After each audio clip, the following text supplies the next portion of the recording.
ಭಾರತದ ಗಡಿಯಲ್ಲಿ ಮತ್ತೊಮ್ಮೆ ಯುದ್ಧದ ಕಾರ್ಮೋಡ ಕವಿದಿದೆ. ನಾವು ನಿನ್ನೆಷ್ಟೇ ಒಂದು ಸುದ್ದಿಯನ್ನು ನೋಡಿದ್ವಿ. ಭಯೋತ್ಪಾದಕರ ದಾಳಿಯಲ್ಲಿ 3 ಜನ ಕಾರ್ಮಿಕರು, ಇಟ್ಟಂಗಿ ಬಟ್ಟೆಯಲ್ಲಿ ಕೆಲಸ ಮಾಡ್ತಿದ್ದಂಥ 3 ಜನ ಕಾರ್ಮಿಕರು ಮೃತಪಟ್ಟರು. ಒಬ್ಬ ಪೊಲೀಸ್ ಅಧಿಕಾರಿ ಒಂದು 7-8 ದಿನಗಳ ಹಿಂದೆ ಇದೇ ಭಯೋತ್ಪಾದಕರ ದಾಳಿಯಲ್ಲಿ ಜಮ್ಮು ಕಾಶ್ಮೀರದ ಬೇರೆ ಬೇರೆ ಪ್ರದೇಶಗಳಲ್ಲಿ ಮೃತಪಟ್ಟಿದ್ದನ್ನು ನೋಡಿದ್ವಿ. ಇದೀಗ ಇದೇ ಪಾಕಿಸ್ತಾನ ಚೀನಾದ ನೆರವಿನೊಂದಿಗೆ ಭಾರತದ ಗಡಿ ಯುದ್ಧಕ್ಕೂ ಕೂಡ ಭಾರೀ ಪ್ರಮಾಣದ ಪಿರಂಗಿಗಳನ್ನು ನಿಯೋಜನೆ ಮಾಡಿದೆ ಎನ್ನುವಂತಹ ವರದಿಗಳು ಸದ್ಯಕ್ಕೆ ಬರ್ತಾ ಇದೆ. ಯಾವ ಕಾರಣಕ್ಕಾಗಿ? ಯಾವ ಆಪರೇಷನ್ ಸಿಂಧೂರ್ ಮುಖಾಂತರ 88 ಗಂಟೆಗಳ ಅವಧಿಯಲ್ಲಿ ಪಾಕಿಸ್ತಾನ ಮುಟ್ಟಿ ನೋಡಿಕೊಳ್ಳುವಂತೆ ಭಾರತ ಒಂದು ತೆರಿಗೆಟ್ ಕೊಡ್ತಲ್ಲ, ಅದರ ವಿರುದ್ಧವಾಗಿ ಪಾಕಿಸ್ತಾನ ಇಂಥದ್ದೊಂದು ಷಡ್ಯಂತ್ರವನ್ನು ಭಾರತದ ವಿರುದ್ಧ ಬೇರೆ ಬೇರೆ ಪ್ರಾಂತ್ಯಗಳಲ್ಲಿ ಜಮ್ಮು ಕಾಶ್ಮೀರದಿಂದ ಮಾಡ್ತಾ ಇದೆ ಎನ್ನುವಂತಹ ವರದಿಗಳು ಬರ್ತಾ ಇದೆ. ಇದಕ್ಕೆ ಕಾರಣ ಏನು? ಒಂದು ಆಪರೇಷನ್ ಸಿಂಧೂರ್ ಅಂತ. ಇವೆಲ್ಲಕ್ಕಿಂತ ಹೆಚ್ಚಾಗಿ ಭಾರತ ಮತ್ತು ಅಫ್ಘಾನಿಸ್ತಾನದ ನಡುವಿನ ಸಂಬಂಧ ಏನಾಗ್ತಾ ಇದೆ, ಆ ಸಂಬಂಧ ವಿಪರೀತವಾಗಿ ಗಟ್ಟಿಯಾಗ್ತಾ ಇದೆ. ಅದು ತಾಲಿಬಾನ್ ಸರ್ಕಾರ ಇದ್ದಾಗಿರಲಿ ಅಥವಾ ಪ್ರಜಾಪ್ರಭುತ್ವ ಸರ್ಕಾರ ಇದ್ದಾಗಲೂ ಕೂಡ 2001ಕ್ಕಿಂತ ಮೊದಲು 2021ರ ನಂತರ ಯಾವಾಗಲೂ ಕೂಡ ಭಾರತದ ಜೊತೆಗೆ ಅಫ್ಘಾನಿಸ್ತಾನದ ಸಂಬಂಧ ಚೆನ್ನಾಗಿದೆ. ಆದರೆ ಅದೇ ಅಫ್ಘಾನಿಸ್ತಾನದ ಜೊತೆಗೆ ಇವತ್ತು ಪಾಕಿಸ್ತಾನ ಸರಿಯಾಗಿಲ್ಲ. ಈ ಎಲ್ಲ ಕಾರಣಗಳಿಗಾಗಿ ನಾವು ಯಾವ ಜಮ್ಮು ಕಾಶ್ಮೀರ ಕೆಲ ರಸ್ತೆಗಳ ಮುಖಾಂತರ ಸೈನಿಕರಿಗೆ ಆಹಾರವನ್ನು ಕೊಡ್ತೀವಲ್ವಾ, ಅದನ್ನು ಕಟ್ಟು ಮಾಡುವಂತಹ ಒಂದು ನರಿ ಬುದ್ಧಿಗೆ ಪಾಕಿಸ್ತಾನ ಹೋಗಿದೆ ಅನ್ನುವಂಥ ವರದಿಗಳು ಬಂದಿದೆ. ಏನೇನಾಯಿತು ಡೀಟೇಲ್ಸ್ ನೋಡ್ತಾ ಹೋಗೋಣ. ಗಡಿಯಲ್ಲಿ 250 ಚೀನಿ ಪಿರಂಗಿ ಪಾಕ್ ಸಂಚು ರೂಪಿಸಿದೆ ಅನ್ನುವಂಥ ವರದಿ. ಭಾರತದ ಪೂರ್ವ ಗಡಿ ಯುದ್ಧಕ್ಕೂ 250 SH-15 ಎನ್ನುವಂಥ ಹೋವಿಟ್ಜರ್ ಪಿರಂಗಿಯನ್ನು ಪಾಕಿಸ್ತಾನ ನಿಯೋಜನೆ ಮಾಡಿದೆ ಎನ್ನುವಂತಹ ಸುದ್ದಿ ಇದು. ಉತ್ತರದಿಂದ ದಕ್ಷಿಣದ ತನಕ ವ್ಯವಸ್ಥಿತವಾಗಿ ಶಸ್ತ್ರಾಸ್ತ್ರಗಳನ್ನು ಇಸ್ಲಾಮಾಬಾದ್ ಸಜ್ಜುಗೊಳಿಸ್ತಿದೆ ಅಂತೆ. ಚೀನಾದಿಂದ ಖರೀದಿ ಮಾಡಿದಂಥ ಈ ಆಧುನಿಕ ಬಂದೂಕುಗಳಿಂದ ಪಾಕ್ ಫೈರ್ ಪವರನ್ನು ಹೆಚ್ಚಳ ಮಾಡ್ತಾ ಇದೆ ಎನ್ನುವಂತಹ ವರದಿಗಳು ಬರ್ತಾ ಇರೋದು. ನೀವು ನೋಡಿ, ಪಾಕಿಸ್ತಾನದ ಪೂರ್ವ ಗಡಿ, ಪಾಕಿಸ್ತಾನ ಚೀನಾ ನಿರ್ಮಿತ 250 ಅತ್ಯಾಧುನಿಕ S-15 ಟ್ರಕ್ ಮೌಂಟೆಡ್ ಹೋವಿಟ್ಜರ್ ಪಿರಂಗಿಗಳನ್ನೆಲ್ಲ ನಿಯೋಜನೆ ಮಾಡಿದೆ ಅಂತ ಸುದ್ದಿಗಳು. 155 ಎನ್ನುವಂಥ ಒಂದು MM ಫಿರಂಗಿ ವ್ಯವಸ್ಥೆ ಇದು. ಇದನ್ನು ಅಲ್ಲೆಲ್ಲ ಅಳವಡಿಕೆ ಮಾಡಿದ್ದಾರೆ ಅಂತ. ಚೀನಾದ ಒಂದು ಸರ್ಕಾರಿ ಸ್ವಾಮ್ಯದ ಕಂಪನಿ, ರಕ್ಷಣಾ ಸಂಸ್ಥೆ ಇದನ್ನೆಲ್ಲ ತಯಾರು ಮಾಡಿದೆ ಅಂತ. ಒಂದು 30ರಿಂದ 40 ಕಿಲೋಮೀಟರ್ ಮತ್ತು ರಾಕೆಟ್ ನೆರವಿನ ಶೆಲ್ಗಳ ಮುಖಾಂತರ 53ರಿಂದ 72 ಕಿಲೋಮೀಟರ್ ದೂರದೊಳಗೆ ದಾಳಿ ನಡೆಸಬಲ್ಲಂತಹ ಕೆಪಾಸಿಟಿ ಇರುವಂತಹ ವ್ಯವಸ್ಥೆ ಇದು. ಅದನ್ನೆಲ್ಲ ಇಟ್ಟಿದ್ದಾರೆ ಇತ್ಯಾದಿ ಅಂತ ವರದಿಗಳು ಬರ್ತಾ ಇದೆ. ನೋಡಿ, 1965ರಲ್ಲಿ ಭಾರತ ಮತ್ತು ಪಾಕಿಸ್ತಾನದ ನಡುವೆ ಯುದ್ಧ ಆಯಿತು. 1971ರಲ್ಲೂ ಕೂಡ ಯುದ್ಧ ಆಯಿತು. ಈ 1965ರಲ್ಲಿ ಯುದ್ಧ ಆದಾಗ ಆಪರೇಷನ್ ಗ್ರಾಂಡ್ ಸ್ಲಾಮ್ ಅಂತ ಅದಕ್ಕೆ ಹೆಸರು ಕೊಟ್ಟರು. ಅವರು ಎಲ್ಲಿಂದ ಮಾಡಿದ್ರು? ಅಕ್ನೂರ್ ಮೇಲೆ ದಾಳಿ ಮಾಡಿ ಕಾಶ್ಮೀರಕ್ಕೆ ಹೋಗಬೇಕಾದಂತಹ ದಾರಿಯನ್ನು ತಪ್ಪಿಸಬೇಕಾದಂತಹ ವ್ಯವಸ್ಥೆ ಯಾರಿಗಾಗಿತ್ತು ಅಂತ ಹೇಳಿದ್ರೆ ಇದೇ ಪಾಕಿಸ್ತಾನಕ್ಕಾಗಿತ್ತು. ಭಾರತ ಅವತ್ತೇನು ಮಾಡ್ತು ಅಂತ ಹೇಳಿದ್ರೆ, ಸಿಯಾಲ್ಕೋಟ್ ಹತ್ತಿರದ ಚಾಬಿಂದಾ ಎನ್ನುವಂಥ ಒಂದು ರೈಲ್ವೆ ನಿಲ್ದಾಣದ ಬಳಿ 2 ದೇಶಗಳ 100 ಟ್ಯಾಂಕ್ಗಳು ಮುಖಾಮುಖಿಯಾಗಿತ್ತು 1965ರಲ್ಲಿ. ನಾನು ಹೇಳಿದೆ ಸಿಯಾಲ್ಕೋಟ್ ಅಂತ. ಇದೀಗ ಅದೇ ಸಿಯಾಲ್ಕೋಟ್ ಜಾಗವನ್ನೇ ಗುರಿಯಾಗಿಸಿಕೊಂಡು ಪಾಕಿಸ್ತಾನ ಇಂಥದ್ದೊಂದು ವ್ಯವಸ್ಥೆಯನ್ನು ಅಲ್ಲಿ ಮಾಡಿಕೊಳ್ತಾ ಇದೆ. ಬಿಕಾಸ್ ಯಾವ ಸೈನಿಕರಿಗೆ ಭಾರತ ಆಹಾರವನ್ನು ಕೊಡುತ್ತೋ ಆ ಮಾರ್ಗ ಏನಿದೆ ಅದನ್ನು ಸಂಪೂರ್ಣವಾಗಿ ಕಟ್ಟ ಹಾಕಬೇಕು, ಅದರ ಜೊತೆಗೆ ಅರಾಜಕತೆಯನ್ನು ಸೃಷ್ಟಿ ಮಾಡಬೇಕು ಅನ್ನೋದು ಪಾಕಿಸ್ತಾನದ ವಾದ ಇದೆ ಎನ್ನುವಂಥ ಸುದ್ದಿಗಳು ಬರ್ತಾ ಇರೋದು. ಇವೆಲ್ಲದರ ಜೊತೆಗೆ ಮತ್ತೊಂದು ಪ್ರದೇಶ 1971ರಲ್ಲಿ ಶಂಕರ್ಗಢ ಅನ್ನುವಂಥ ಒಂದು ಪ್ರದೇಶವನ್ನು ಕೇಂದ್ರೀಕರಿಸಿಕೊಂಡಿದ್ರು. ಅದೇ ಶಂಕರ್ಗಢದ ಮತ್ತೊಂದು ವ್ಯಾಪ್ತಿಯನ್ನು ಪಾಕಿಸ್ತಾನದವರು ಕೇಂದ್ರೀಕರಿಸಿಕೊಂಡಿದ್ದಾರೆ. ಗುಜ್ರಾನ್ ವಾಲಾ ಎನ್ನುವಂಥ ಒಂದು ವಲಯ ಅಂತ. ಅಂದರೆ ಈ ಹಿಂದದ ಯುದ್ಧದಲ್ಲಿ ಎಲ್ಲೆಲ್ಲಿ ಬೆಳವಣಿಗೆಗಳಾಗಿತ್ತೋ ಒನ್ಸ್ ಅಗೇನ್ 2026ರಲ್ಲಿ ಆ ಪ್ರದೇಶಗಳಲ್ಲಿ ಪಾಕಿಸ್ತಾನ ಇಂಥದ್ದೊಂದು ಕೆಲಸವನ್ನು ಮಾಡ್ತಿದೆ ಅನ್ನುವಂಥ ವರದಿ. ಇವೆಲ್ಲದರ ಜೊತೆಗೆ ಈ ಹೋವಿಟ್ಜರ್ ಎನ್ನುವಂಥದ್ದ ವಿಚಾರ ಏನಿದೆ ಅದು ಭಾರತಕ್ಕೆ ಎಷ್ಟು ಕಂಟಕ? ಭಾರತಕ್ಕೆ ಯಾಕೆ ಕಂಟಕ? ಏನಾಗ್ಬೋದು? ಇದು ಚೀನಾದ ರಕ್ಷಣಾ ಸಂಸ್ಥೆ ತಯಾರು ಮಾಡಿರುವಂತಹ ಸುಧಾರಿತ 155 mm ಇರುವಂಥ ಒಂದು ಫಿರಂಗಿ ಇದು. ನಾನು ಅವಾಗಲೇ ಹೇಳಿದೆ 155 ಫಿರಂಗಿ ವ್ಯವಸ್ಥೆ ಇದು. ಶೂಟ್ ಆ್ಯಂಡ್ ಸ್ಕೂಟ್ ಸಾಮರ್ಥ್ಯ ಇದೆ. ಗುಂಡು ಹಾರಿಸಿದ ತಕ್ಷಣ ಸ್ಥಳವನ್ನು ಬದಲಾವಣೆ ಮಾಡುವಂಥ ತಂತ್ರಜ್ಞಾನ ಇದೆ.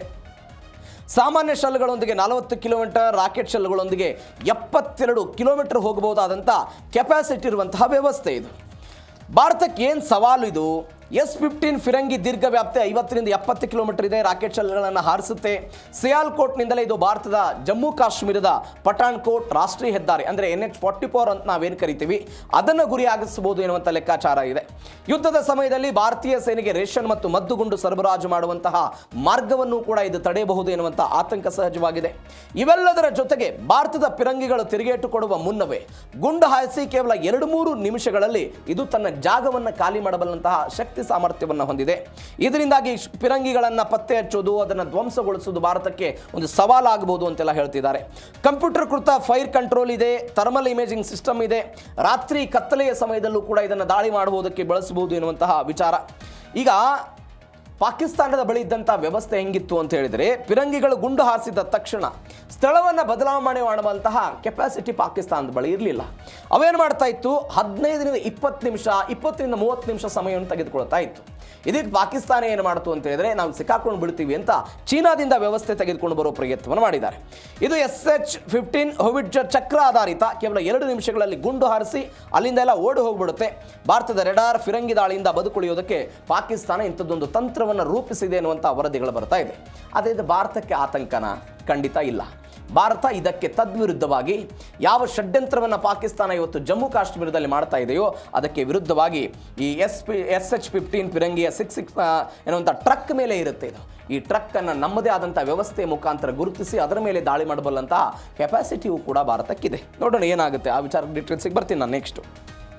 ಇವೆಲ್ಲದರ ನಡುವೆ ಆಪರೇಷನ್ ಸಿಂಧೂರ್ ಸೈಡ್ಗೆ ಪಾಕ್ ಸಿದ್ಧತೆಯನ್ನು ಮಾಡಿಕೊಂಡಿದೆ ಅಂತ ಇದೇ ಪಾಕಿಸ್ತಾನದ ರಕ್ಷಣಾ ಸಚಿವರು, ಅಲ್ಲಿಯ ಸೇನಾ ಮುಖ್ಯಸ್ಥ ಅಸೀಂ ಮುನೀರ್, ಬೇರೆ ಬೇರೆ ನಾಯಕರುಗಳೆಲ್ಲ ಇದೇ ಆಪರೇಷನ್ ಸಿಂಧೂರ್ ವಿಚಾರಕ್ಕೆ ಸಂಬಂಧಪಟ್ಟಂತೆ ಭಾರತ ಕೊಟ್ಟಂಥ ಏಟಿನ ಬಗ್ಗೆ ಅನೇಕ ಬಾರಿ ಮಾತನಾಡಿದ್ದಾರೆ. ಕೊಟ್ಟಂಥ ಏಟು ಇವತ್ತಿನ ತನಕ ಪಾಕಿಸ್ತಾನ ನೆನಪು ಮಾಡಿಕೊಳ್ಳುತ್ತೆ. ಅದೇ ಆಪರೇಷನ್ ಸಿಂಧೂರದ ಭಾಗವಾಗಿ ನಾವು ಸಿಂಧೂ ನದಿ ನೀರನ್ನು ಪಾಕಿಸ್ತಾನಕ್ಕೆ ಬಿಡೋದಕ್ಕೆ ಸಾಧ್ಯ ಆಗ್ತಾ ಇಲ್ಲ. ಇವತ್ತು ವಿಲ ಅಂತ ಪಂಜಾಬ್ ಪ್ರಾಂತ್ಯ ಒದ್ದಾಡೋ ಹಂತಕ್ಕೆ ಬಂದುಬಿಟ್ಟಿದೆ. ಗೋಧಿ ದರ ಏರಿಕೆ ಆಗ್ತಾ ಇದೆ, ಬ್ರೆಡ್ ದರ ಏರಿಕೆ ಆಗ್ತಾ ಇದೆ. ಬಿಕಾಸ್ ಆಪರೇಷನ್ ಸಿಂಧೂರದ ಭಾಗ ಪಹಲ್ಗಾಮ್ನಲ್ಲಿ ಆದಂತಹ ದಾಳಿಗೆ ಪ್ರತೀಕಾರವಾಗಿ ಭಾರತ ಕೊಟ್ಟಂತಹ ಏಟು, ಅದಕ್ಕೆ ಇದೀಗ ಇಂಥದ್ದೊಂದು ಪ್ರಯತ್ನವನ್ನು ಮಾಡ್ತಾ ಇದೆ ಅಂತೆಲ್ಲ. ಗಡಿಯಲ್ಲಿ ಮಿಲಿಟರಿ ಬಲವನ್ನು ಆಧುನೀಕರಣ ಮಾಡಿಕೊಳ್ಳೋದಕ್ಕೆಲ್ಲ ಅವರು ಪ್ಲಾನ್ ಮಾಡಿದಾರಂತೆ. ಪಾಕಿಸ್ತಾನ ಮತ್ತು ಚೀನಾದ ರಕ್ಷಣಾ ಸಂಬಂಧಗಳು ಹಿಂದೆಂದಿಗಿಂತಲೂ ಕೂಡ ಗಟ್ಟಿಯಾಗಿದೆ ಎನ್ನುವಂಥ ವರದಿಗಳು ಬರ್ತಾ ಇದೆ. ಅದು ಸಹಜವಾಗಿ ಭಾರತದ ಏಕಸ್ವಾಮಿ, ಅವರ ವಿರೋಧಿ ಅಂತ ಹೇಳಿದರೆ ಸಹಜವಾಗಿ ಭಾರತವನ್ನು ಟೀಕೆ ಟಿಪ್ಪಣಿ ಮಾಡೋ ಪ್ರಯತ್ನವನ್ನು ಮಾಡ್ತಾರೆ. ನೀವು ನೋಡಿ, ಪಾಕಿಸ್ತಾನ ಮತ್ತು ಚೀನಾ ಒಗ್ಗಟ್ಟಾಗಿ ಬಂದು ಚೀನಾ ತಾಂತ್ರಿಕವಾಗಿ ಪಾಕಿಸ್ತಾನಕ್ಕೆ ಸಹಾಯ ಮಾಡಿದಾಗಲೂ ಕೂಡ ಆಪರೇಷನ್ ಸಿಂಧೂರಲ್ಲಿ ಸ್ವತಃ ಅಮೆರಿಕಾದ ಡೊನಾಲ್ಡ್ ಟ್ರಂಪ್ ಕೂಡ ನಾನು ಯುದ್ಧವನ್ನು ನಿಲ್ಲಿಸಿದ್ದೀನಿ ಅಂತ ಪದೇ ಪದೇ ಹೇಳಿಕೊಳ್ಳೋ ಪ್ರಯತ್ನವನ್ನು ಮಾಡಿದಾಗಲೂ ಕೂಡ ಭಾರತ ಪಾಕಿಸ್ತಾನಕ್ಕೊಂದು ಏಟು ಕೊಡ್ತು. 9 ಉಗ್ರರ ನೆಲೆಗಳೇನಿತ್ತು, ಅದು ಜೈಷ್ ಎ ಮೊಹಮ್ಮದ್ ಆಗಿರ್ಬೋದು, ಲಷ್ಕರ್ ಎ ತೈಬಾ ಆಗಿರ್ಬೋದು, POKಯಲ್ಲಿದ್ದಂತಹ 9 ಕೇಂದ್ರಗಳಾಗಿರ್ಬೋದು, ಪ್ರಮುಖ ಉಗ್ರ ನೆಲೆಗಳನ್ನು ಭಾರತ ಧ್ವಂಸ ಮಾಡೋ ಪ್ರಯತ್ನವನ್ನು ಮಾಡ್ತು. ಎಷ್ಟು ಗಂಟೆ? ಕೇವಲ 88 ಗಂಟೆ. ಕೇವಲ 88 ಗಂಟೆಗಳ ಮಾತ್ರ ಈ ಕಾರ್ಯಾಚರಣೆ ನಡೀತು. ಪಾಕಿಸ್ತಾನಕ್ಕೆ ಏಟು ಕೊಟ್ವಿ. ಲಷ್ಕರ್ ಎ ತೈಬಾ ಮತ್ತು ಜೈಷ್ ಎ ಮೊಹಮ್ಮದ್ ಉಗ್ರ ಸಂಘಟನೆಗಳ 100ಕ್ಕೂ ತರಬೇತಿ ಪಡೆದಂಥ ಉಗ್ರರು ಈ ದಾಳಿಯಲ್ಲಿ ಹತರಾಗಿದ್ದಾರೆ ಎನ್ನುವಂಥ ಮಾಹಿತಿಗಳಿದೆ. 13 ಶತ್ರು ಸೇನಾ ನೆಲೆಗಳನ್ನು ಸರ್ವನಾಶ ಮಾಡೋ ಪ್ರಯತ್ನವನ್ನು ಭಾರತ ಮಾಡಿದೆ. ಇವತ್ತು ಸಿಂಧೂ ನದಿ ನೀರಿನ ವಿಚಾರವಾಗಿ ಜಾಗತಿಕವಾಗಿ ಪಾಕಿಸ್ತಾನ ಏನೇ ಮಾತನಾಡಿದರೂ ಕೂಡ ಭಯೋತ್ಪಾದನೆ ಮತ್ತು ಮಾತುಕತೆ ಯಾವುದೇ ಕಾರಣಕ್ಕಾಗಿಯೂ ಕೂಡ ಒಂದೇ ದಾರಿಯಲ್ಲಿ ಮಾತನಾಡೋದಕ್ಕೆ ಸಾಧ್ಯ ಇಲ್ಲ ಅಂತ ಭಾರತ ಹೇಳುವ ಮುಖಾಂತರ ಇವತ್ತು ಆಪರೇಷನ್ ಸಿಂಧೂರ್ನ ಇವತ್ತಿನ ತನಕವೂ ಕೂಡ ಕಂಟಿನ್ಯೂಟಿ ಮಾಡಿಕೊಂಡು ಪಾಕಿಸ್ತಾನಕ್ಕೆ ಏಟು ಕೊಡ್ತಿದೆಯಲ್ಲ, ಇದರ ಭಾಗವಾಗಿ ಪಾಕಿಸ್ತಾನ ಇಂಥದ್ದೊಂದು ಪ್ರಯತ್ನವನ್ನು ಮಾಡ್ತಿದೆ ಅಂತ ಭಾರತ ಏನು ಸುಮ್ಮನೆ ಕೂತಿಲ್ಲ. ನೋಡೋಣ, ಆ ವಿಚಾರಕ್ಕೆ ಬರ್ತೀನಿ. ಇವೆಲ್ಲದರ ನಡುವೆ ಮತ್ತೊಂದು ಕಾರಣ ಏನು ಅಂತ ಹೇಳಿದರೆ, ಭಾರತ ಮತ್ತು ಅಫ್ಘಾನಿಸ್ತಾನದ ನಡುವೆ ಆಗ್ತಾ ಇರುವಂತಹ ಸ್ನೇಹ ಸಂಬಂಧವೇ ಇದಕ್ಕೆಲ್ಲವೂ ಕೂಡ ಕಾರಣ. ಅದೇ ಪಾಕಿಸ್ತಾನದ ಹೊಟ್ಟೆ ಕಿಚ್ಚಿಗೆ ಕಾರಣ ಅಂತ ನಾನು ಅನೇಕ ಬಾರಿ ಹೇಳಿದ್ದೀನಿ. 1980ರ ದಶಕದಲ್ಲಿ ಪಾಕಿಸ್ತಾನ ಅಲ್ಲಿರುವಂಥ ಕೆಲವೊಂದಿಷ್ಟು ವಿದ್ಯಾರ್ಥಿ ನಾಯಕರುಗಳಿಗೆ ಈ ತನ್ನದೇ ಆದಂಥ ಧಾರ್ಮಿಕ ಶಾಲೆಗಳಲ್ಲಿ ತರಬೇತಿ ಕೊಡ್ತು. ತರಬೇತಿ ಕೊಟ್ಟ ನಂತರ ಅದನ್ನು ತಾಲಿಬಾನ್ ಆಗಿ ಕನ್ವರ್ಟ್ ಮಾಡಲಾಯಿತು. ಅದೇ ತಾಲಿಬಾನ್ ಇದೇ ಕಾಬೂಲ್ ಮೇಲೆ ದಾಳಿ ಮಾಡಿ ಅಫ್ಘಾನಿಸ್ತಾನವನ್ನು ತನ್ನ ತೆಕ್ಕೆಗೆ ತೆಗೆದುಕೊಳ್ಳುವ ಪ್ರಯತ್ನವನ್ನು ಮಾಡಿತು. ಯಾವಾಗ ಕಾಬೂಲನ್ನು 1986 ಆ ಆಸುಪಾಸಿಗೆ ಇದೇ ತಾಲಿಬಾನ್ ಅವರು ವಶಪಡಿಸಿಕೊಂಡಾಗ ಇದೇ ಪಾಕಿಸ್ತಾನ ಅವರಿಗೆ ಬೆಂತಟ್ಟಿತ್ತು. ಅವರಿಗೆ ಬೇಕಾದಂಥ ಎಲ್ಲ ವ್ಯವಸ್ಥೆಗಳನ್ನು ಕೂಡ ನಾವು ಮಾಡಿದ್ದನ್ನು ನೋಡಿದ್ದೀವಿ. ಎಲ್ಲ ವ್ಯವಸ್ಥೆಗಳನ್ನು ಕೂಡ ನೋಡಿದ್ವಿ. 1994ರಲ್ಲಿ ಪಾಕಿಸ್ತಾನ ಗಡಿಯಲ್ಲಿದ್ದಂಥ ಧಾರ್ಮಿಕ ಶಾಲೆ ವಿದ್ಯಾರ್ಥಿಗಳನ್ನು ತಾಲಿಬಾನ್ ಸಂಘಟನೆಯವರು ಮಾಡಿದರು. 96ರಲ್ಲಿ ಕಾಬೂಲನ್ನು ವಶಪಡಿಸಿಕೊಂಡಾಗ ಪಾಕಿಸ್ತಾನ ಅವರಿಗೆ ಸಹಾಯ ಮಾಡಿತ್ತು.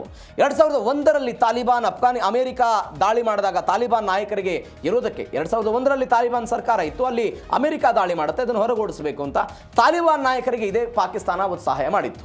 ಇದರ ತದ್ವಿರುದ್ಧವಾಗಿ ನೋಡಿ ಭಾರತ ಹೆಂಗೆ ಬೆಳೆದು ನಿಂತಿದೆ ಅಂತ ಹೇಳಿದರೆ, ಮಹಾಭಾರತ ಕಾಲದಿಂದಲೂ ಕೂಡ ಅಫ್ಘಾನಿಸ್ತಾನ ಮತ್ತು ಭಾರತದ ನಡುವೆ ಸಂಬಂಧ ಇದೆ. ಇದು ಒಂದು.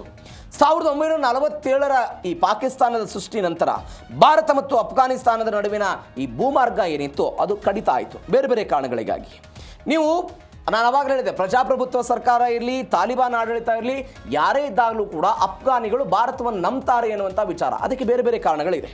2001ರಿಂದ 2021 ನೀವು ನೋಡಿಬಿಡಿ, ಹಮೀದ್ ಕರ್ಜಾಯ್ ಮತ್ತು ಅಶ್ರಫ್ ಘನಿ ನೇತೃತ್ವದ ಒಂದು ಪ್ರಜಾಪ್ರಭುತ್ವ ಸರ್ಕಾರದ ಅವಧಿಯಲ್ಲಿ ಭಾರತ ಮತ್ತು ಪಾಕಿಸ್ತಾನದ ಸಂಬಂಧಗಳು ಅತ್ಯಂತ ಗಟ್ಟಿಯಾಗಿದ್ವು. ಯಾವುದೇ ಅಮೆರಿಕ ಹೆಂಗೆ ಅಫ್ಘಾನಿಸ್ತಾನದ ಒಳಗೋಗಿ ನೀವು ಪ್ರಜಾಪ್ರಭುತ್ವ ಸರ್ಕಾರನೋ ತಾಲಿಬಾನ್ ಸರ್ಕಾರನೋ ಒಳಗಡೆ ಹೋಗಿ ಕೈಯಾಡಿಸೋ ಪ್ರಯತ್ನವನ್ನು ಭಾರತ ಯಾವತ್ತೂ ಕೂಡ ಮಾಡಿಲ್ಲ. ದೂರ ನಿಂತೆ ಅದನ್ನು ನೋಡುವ ಪ್ರಯತ್ನವನ್ನು ಮಾಡಿದೆ. ಶತಕೋಟಿ ಡಾಲರ್ ಮುಖಾಂತರ ಅಭಿವೃದ್ಧಿ ಯೋಜನೆಗಳನ್ನು ನಾವು ಅಲ್ಲಿ ಮಾಡಿದ್ದೀವಿ. 3 ಶತಕೋಟಿ ಡಾಲರ್ ವೆಚ್ಚದಲ್ಲಿ ಶಾಲೆಗಳು, ಆಸ್ಪತ್ರೆಗಳು, ಸಲ್ಮಾ ಅಣೆಕಟ್ಟು ಸೇರಿದಂತೆ ದೆಲ್ರಾಮ್ ಎನ್ನುವಂಥ ಹೆದ್ದಾರಿ ನಿರ್ಮಾಣಕ್ಕೂ ಕೂಡ ಭಾರತ ಸಹಾಯ ಮಾಡಿದ್ದೆ ನೋಡಿದ್ದೀವಿ. ಅದು ಪ್ರಜಾಪ್ರಭುತ್ವ ಆಡಳಿತದಲ್ಲಾಯಿತು. ತಾಲಿಬಾನ್ ಬಂತಲ್ಲ 2021ರಿಂದ, ಅಮೆರಿಕಾದ ಸೇನೆ ವಾಪಸ್ ಹೋಯಿತು. ತಾಲಿಬಾನ್ ಬಂದಾಗಲೂ ಕೂಡ ಭಾರತ ಮತ್ತು ತಾಲಿಬಾನ್ ನಡುವೆ ಅದರ ಬಗ್ಗೆ ಟೀಕೆ ಟಿಪ್ಪಣಿಗಳಿದೆ. ತಾಲಿಬಾನ್ ಉಗ್ರ ಸಂಘಟನೆ, ಅವರಿಗೆಲ್ಲ ಭಾರತದ ಇವತ್ತಿನ ಬಿಜೆಪಿ ಸರ್ಕಾರ ಸಪೋರ್ಟ್ ಮಾಡ್ತಿದೆ, ಯಾಕೆ ಏನು ಅಂತ ಕಾಂಗ್ರೆಸ್ ಅವರ ಆಕ್ಷೇಪ ಇದೆ. ಆದರೆ 2 ರಾಷ್ಟ್ರಗಳಂತ ನೋಡಿದಾಗ ಸಹಾಯ ಮಾಡಿದ್ದು ಕೂಡ ಇದೆ. 50,000 ಮೆಟ್ರಿಕ್ ಟನ್ ಗೋಧಿ ಕೊಟ್ಟಿದ್ದೀವಿ, ಕೋವಿಡ್ ಲಸಿಕೆಗಳನ್ನು ಕೊಟ್ಟಿದ್ದೀವಿ, ಜೀವರಕ್ಷಕ ಔಷಧಿಗಳನ್ನು ಉಚಿತವಾಗಿ ಕೊಟ್ಟಿರೋದನ್ನು ನೋಡ್ತಾ ಇದ್ದೀವಿ. ಕಾಬೂಲ್ನಲ್ಲಿ ಭಾರತೀಯ ತಾಂತ್ರಿಕ ತಂಡ ಇರೋದನ್ನು ನೋಡ್ತಾ ಇದ್ದೀವಿ. ಪಾಕಿಸ್ತಾನದ ಮೇಲೆ ಇವರಿಗೆ ಅಪನಂಬಿಕೆ ಬಂದ್ಬಿಟ್ಟಿದೆ. ಅಪನಂಬಿಕೆ ಬಂದಿದ್ದನ್ನು ನೋಡ್ತಾ ಇದ್ದೀವಿ. ಯಾವ ಕಾರಣಕ್ಕಾಗಿ ಅಪನಂಬಿಕೆ ಅಂತ ಹೇಳಿದ್ರೆ, ಇದೇ TTP ಉಗ್ರರಿಗೆ ಇದೇ ತಾಲಿಬಾನ್ನವರು ಸಹಾಯವನ್ನು ಮಾಡ್ತಿದ್ದಾರೆ ಎನ್ನುವಂಥ ವಿಚಾರ. ಈ TTPಯವರು ಪಾಕಿಸ್ತಾನದಲ್ಲಿ ಸರ್ಕಾರ ಇರಬಾರ್ದು, ಅಲ್ಲಿ ಶಿಯಾ ಮಾದರಿಯ ಅಂದರೆ ಇಸ್ಲಾಮಿಕ್ ಕಾನೂನಿನ ಸರ್ಕಾರ ಇರಬೇಕು ಅಂತ ಅವರು ಬಯಸ್ತಾ ಇರೋದು. ಹೀಗಾಗಿ ಈ ಭಾರತ ಮತ್ತು ಅಫ್ಘಾನಿಸ್ತಾನದ ಸಂಬಂಧ ಏನಿದೆ ಅದು ಪಾಕಿಸ್ತಾನಕ್ಕೆ ನಿದ್ದೆಗೆಡಿಸ್ಬಿಟ್ಟಿದೆ ಅನ್ನುವಂಥ ವರದಿ ಇದೆ. ಹಾಗಾದರೆ ಈ ಪಾಕಿಸ್ತಾನದ ಸಂಚಿಗೆ ಭಾರತದ ಉತ್ತರ ಏನು ಕೊಟ್ಟರು ಭಾರತದವರು ಉತ್ತರ? ಪಾಕ್ನ SH-15ಗೆ ಸಡ್ಡು ಹೊಡೆಯೋದಕ್ಕೆ ಭಾರತದ ಬಳಿ K9 ವಜ್ರ ಇದೆ. M777 ಹೋಮಿಡ್ಜರ್ ಇದು ಕೂಡ ಭಾರತಕ್ಕೆ ಬಳಗಿರುವಂಥದ್ದು. ಸ್ವದೇಶಿ ನಿರ್ಮಿತ ಧನುಷ್ ನಮ್ಮ ಹತ್ರ ಇದೆ. ಅದರೆಲ್ಲದರ ಜೊತೆಗೆ ATAGS ಎನ್ನುವಂಥ ಪಿರಂಗಿಗಳಿಂದ ಭಾರತದ ಬಲ ಹೆಚ್ಚಳ ಆಗಿದೆ.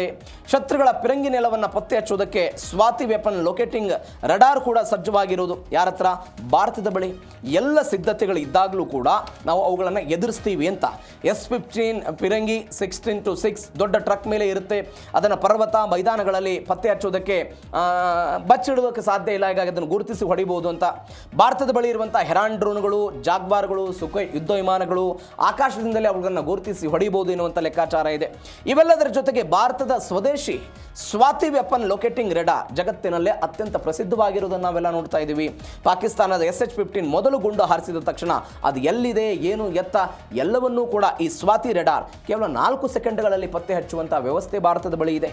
ಭಾರತದ K9 ವಜ್ರ ಫಿನಾಕಾ ಕೌಂಟರ್ H-15 ಏನಿದೆ ಅದು ಟ್ರಕ್ ಆಧಾರಿತವಾಗಿದೆ. ಅದಕ್ಕೆ ರಕ್ಷಣೆ ಕಡಿಮೆ ಇರುತ್ತೆ. ಅದರ ಮೇಲೆ ನಾವು ಗುಂಡಿನ ದಾಳಿ ಮಾಡಬಹುದು. ಎಲ್ಲಕ್ಕಿಂತ ಹೆಚ್ಚಾಗಿ ಶಸ್ತ್ರಸಜ್ಜಿತ ಟ್ಯಾಂಕ್ ವ್ಯವಸ್ಥೆ ಭಾರತದ ಬಳಿ ಇದೆ. ಆದರೆ ಪಾಕಿಸ್ತಾನ ಏನೇ ವ್ಯವಸ್ಥೆಯನ್ನು ಮಾಡಿಕೊಂಡ್ರೂ ಕೂಡ ಅದರ ವಿರುದ್ಧವಾಗಿ ಭಾರತ ಅದಕ್ಕೆ ಪ್ರತೀಕಾರ ತೀರಿಸಿಕೊಳ್ಳುವಂಥ ಎಲ್ಲ ವ್ಯವಸ್ಥೆಯು ಕೂಡ ಗಡಿಯಲ್ಲಿ ಯಾವುದೇ ಪರಿಸ್ಥಿತಿ ಎದುರಾದರೂ ಕೂಡ ನಾವು ಅದನ್ನು ಎದುರಿಸೋದಕ್ಕೆ ಸಿದ್ಧವಿದ್ದೀವಿ ಅಂತ ಭಾರತೀಯ ಸೇನಾ ಮುಖ್ಯಸ್ಥರು ಹೇಳಿದ್ದಾರೆ. ಇದು ಜಮ್ಮು ಕಾಶ್ಮೀರದಲ್ಲಿ ಪಾಕಿಸ್ತಾನ ಹೆಂಗೆ ಷಡ್ಯಂತ್ರ ಮಾಡ್ತಿದೆ ಅದಕ್ಕೆ ಭಾರತ ಕೊಡ್ತಾ ಇರುವಂಥ ಉತ್ತರದ ಬಗ್ಗೆ ಇವತ್ತಿನ ಜೀ ಕನ್ನಡ ನ್ಯೂಸ್ DNA ಎರಡೇ ಸುದ್ದಿ.